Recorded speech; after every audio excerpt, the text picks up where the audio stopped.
puisse l'abondance, l'amour et la paix se répartir sur le monde comme ces feuilles s'envolent.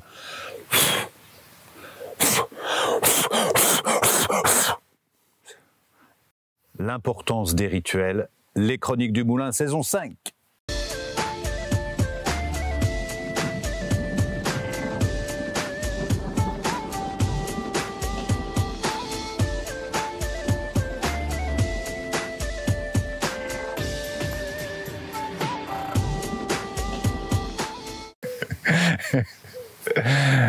Je suis heureux de vous retrouver pour cette 5e saison des Chroniques du Moulin. Jamais on ne se prend trop au sérieux. D'une façon générale, fuyez les gens qui se prennent trop au sérieux. Ils sont profondément ennuyeux.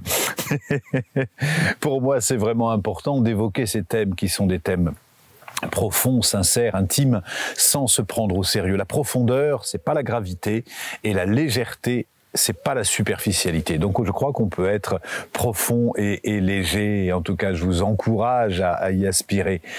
J'aimerais aujourd'hui partager avec vous pour cette nouvelle chronique le thème des rituels. Alors bien sûr, après avoir écrit ce livre, La puissance des rituels, j'ai passé un an à écrire ce livre et puis à méditer sur l'impact de ces rituels. Hein, ce livre qui est sorti chez Animae et qui vraiment établit les liens sur l'intérêt des rituels, le but des rituels, puisque les rituels existent depuis la nuit des temps de toute façon.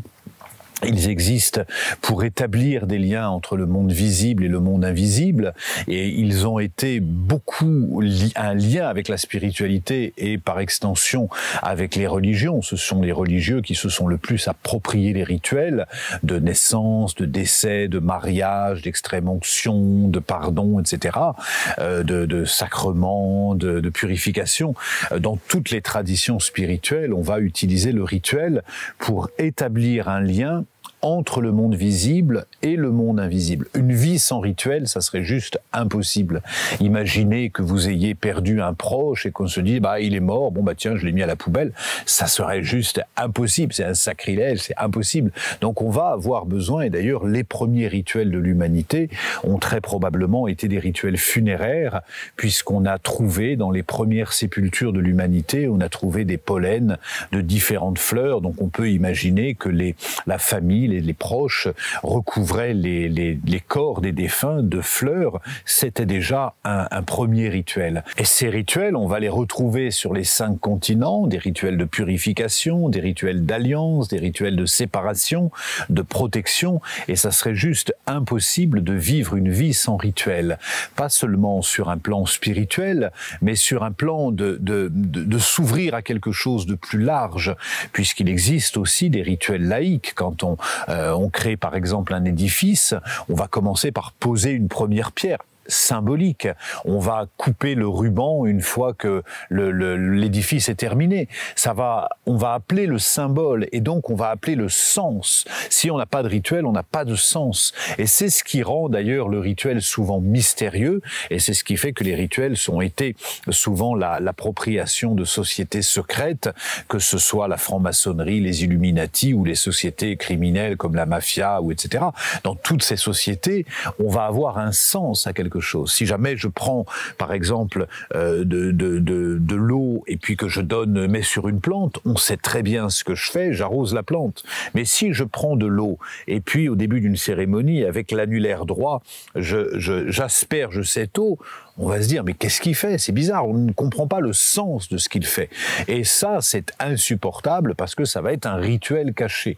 Et les sociétés secrètes sont pleines de rituels sacrés. On va d'ailleurs reconnaître la façon dont il va lui serrer la main, la façon dont il va faire un mudra sur une photo, et parce que ce sont des rituels dont on ne comprend pas le sens. Si on clarifiait tout de suite le sens en disant, voilà, je te tiens la main comme ça parce que dans ma tradition, ça se correspond à ça, j'asperge asperge de l'eau dans les 4 directions. C'est une façon de purifier. À ce moment-là, on vit bien, parce qu'on vit très mal quand on n'a pas le sens du rituel. Et c'est ce qui fait toute cette puissance des rituels, et c'est ce qui fait que les rituels aujourd'hui peuvent être pratiqués par les sociétés, mais vous pouvez vous aussi pratiquer ces rituels, et j'en parle très en détail dans mon livre sur la puissance des rituels. Vous pouvez établir vous-même vos propres rituels, et moi j'encourage justement à créer les rituels qui nous font du bien.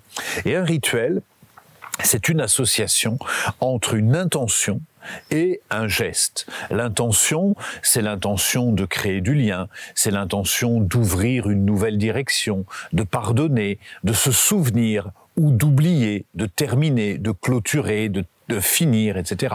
Donc on a une intention qui est très claire et on a une action qui est très symbolique. Donc ça va être allumer une bougie, brûler une feuille, enterrer, envoyer une lettre, etc. Couper un lien. Donc on va avoir une intention et une action. Et c'est l'association de l'intention et de l'action qui fait le rituel. Je distingue tout de suite parce que des fois on a une confusion, on se dit bon ben voilà, je vais faire pisser le chien, c'est mon rituel morning.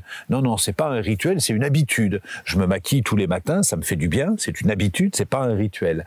On va être dans un rituel quand on va sortir le mouvement ordinaire, l'action ordinaire, et la mettre dans une temporalité beaucoup plus large, beaucoup plus éternelle, en lien avec une dimension invisible. Typiquement, je peux allumer une bougie simplement pour faire ambiance, c'est pas un rituel. Et puis je peux faire un rituel de pardon avec mes ancêtres, où je vais pardonner à des ancêtres avec qui j'ai pas eu de belles relations, et pour ça je vais allumer une bougie et je vais brûler la bougie. Dans les 2 cas, il y a une bougie que j'allume, ça c'est l'action. Mais l'intention, elle, est très différente, parce que la première bougie, je l'ai allumée sans intention particulière, la deuxième, je l'ai allumée pour pour rétablir la paix avec mes ancêtres, mais je peux aussi, comme quand il y a eu des attentats, par exemple, allumer une bougie pour se relier à toutes ces âmes qui sont parties dans la douleur et leur envoyer de l'amour. Donc l'intention, elle est essentielle au rituel, et l'action aussi simple possible, sinon ça reste une prière, sinon c'est une intention, mais c'est pas un rituel. Donc vous pouvez, vous aussi, au quotidien, établir ces rituels, des rituels qui vont vous permettre, bien sûr, collectivement, de créer du ciment social, mais vous-même, dans votre vie tous les jours, vous allez pouvoir marquer aussi des éléments forts. Je parle notamment dans ce livre des rituels quand on quitte une maison. Très important d'établir un rituel pour clôturer, terminer avec les esprits du lieu, terminer toute cette action passée dans la maison, et puis se diriger. Souvent, il y a des gens qui me disent « Ah, j'ai du mal à vendre ma maison, je trouve pas d'acheteur ». Et je pose la question, est-ce que tu as fait un rituel pour clôturer vraiment cette période de cohabitation, cette période d'habitation dans ta maison? Est-ce que tu as remercié les esprits du lieu? Est-ce que tu leur as fait une offrande? Des fois, c'est très très simple, un rituel. Et ce rituel, il nous permet de donner du sens, il nous permet de nous relier au sacré. Voilà, c'est ce que j'avais envie d'évoquer avec vous aujourd'hui. Vous savez, les chroniques du Moulin, c'est des thèmes qui me viennent comme ça spontanément, qui sont très en lien avec les livres que j'écris, qui sont très en lien aussi avec les stages, les retraites que j'anime ici au Moulin de Beaupré ou ailleurs. Pour moi, c'est important de pouvoir aller plus loin. Aussi, dès lors que vous sentez un lien un peu fort avec une chronique et vous vous dites j'ai envie d'aller plus loin, faites le premier pas. Moi, j'ai fait le premier avec les chroniques. Vous pouvez faire le suivant en jetant un œil sur les sites internet. Et puis, vous allez voir que probablement, on a beaucoup plus de choses à partager qu'on en imagine.